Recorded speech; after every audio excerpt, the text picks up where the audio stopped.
Magandang gabi po, Luzon, Visayas at Mindanao.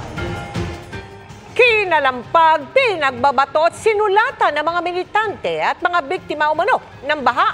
Ang compound ng pamilya Diskaya na anilay nagbulsa ng malaking pondo para sa flood control project. Maging ang opisina ng DPWH na sentro ng investigasyon kaugnay sa issue, binulabog ng mga kilos protesta. Nanawagan ng palasyo sa publiko na huminahon dahil sinusunod umano ang due process. Kaugnay niyan, nadagdagan pa ang mga luxury vehicle ng mga Diskaya na nasecure ng customs. At nakatutok live si June Veneracion. June. Vicky, Emil, Mel, pinutikan at pininturahan ng masasakit na salita ng mga militante ang mga pader at gate ng compound na pamilya Diskaya dito sa Pasig City. Hindi raw yan palalampasin ng mga Diskaya. Magsasampa raw sila ng reklamong kriminal laban sa mga rally organizer.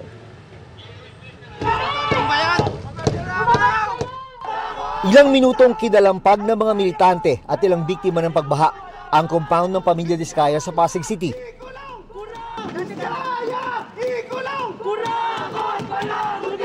Pagkatapos, nagpaulan naman sila ng putik. Hindi pa sila nasiyahan sa pamamato.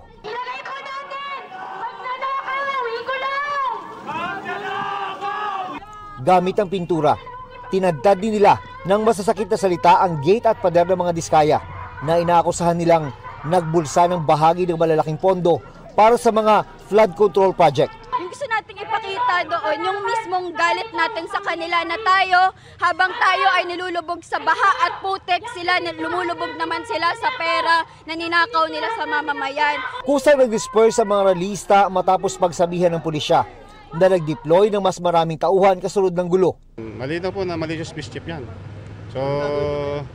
So it's up to the management kung ano po yung magiging legal actions nila tungkol dito. Desidido ang pamilya Diskaya na palagutin ng mga ralista. May mga legal ho kaming kriminal na ipapile sa kanila, sa mga organizers ng nasabing nagrally kanina. Kung gusto nila ng accountability, ipulis mo muna ho nila yung sarili nilang organisasyon. Nakikipagtulungan naman umano sila sa mga otoridad. Katunayan, dagdag na 16 pang luxury vehicles ang voluntaryong isinuko ng pamilya Diskaya sa Bureau of Customs. So ito po yung 16 units na voluntary sinurrender ng Diskaya family.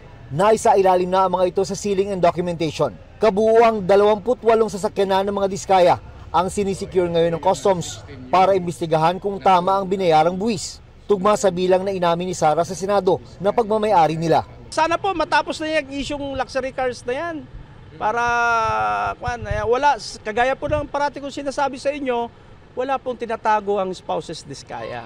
Sa gitna ng panulugod sa compound ng mga Diskaya, umaapila ang nakalaban ni Sara nung nakarang eleksyon na si Pasig City Mayor Vico Soto na iwasan ng karahasan. Hindi naman ani ang mga kurap ang masasaktan. Mas nag-aalala raw siya para sa mga security guard, trabahador at ralista. Huwag gawing negosyo! Serbisyo sa tao!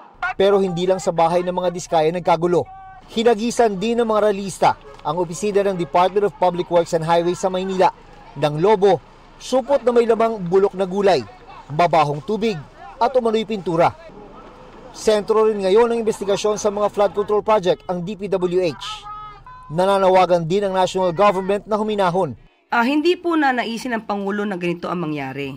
Sabi nga po ng Pangulo, sinusunod po natin ang due process. We're not encouraging people to do that. Law enforcement has to maintain the law and order in our country.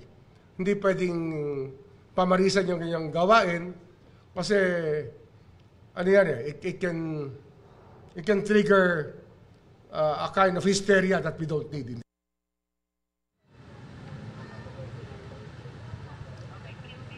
Sa kabila ng mga problema ang kinakaharap nila, wala raw balak at hindi raw aalis ng bansa. Ang mag-asawang Sara at Curly Diskaya, sabi ng kanilang abogado, haharapin daw ng mag-asawa ang lahat ng akusasyon laban sa kanila. Vicky. Maraming salamat sa iyo, June Veneracion.